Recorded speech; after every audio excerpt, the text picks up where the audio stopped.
Welcome to Kenton's videos. Enjoy the video. You'll start by getting Plex Server running where your file's live.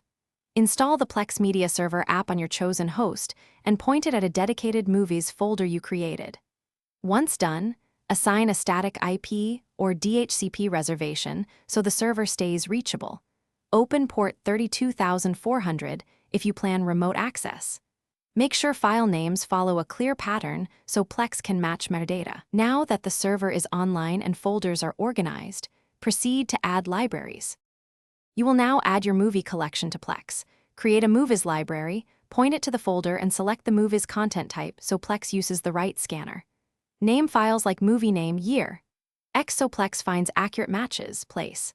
SRT subtitle files beside corresponding videos.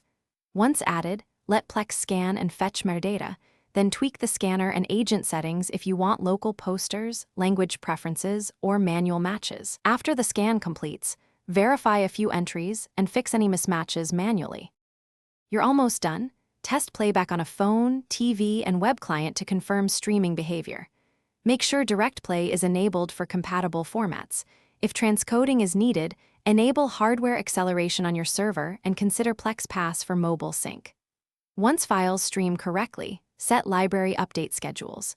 If you run into problems, check Plex logs, confirm file permissions, ensure port 32400 and IP are reachable, and watch CPU/GPU usage.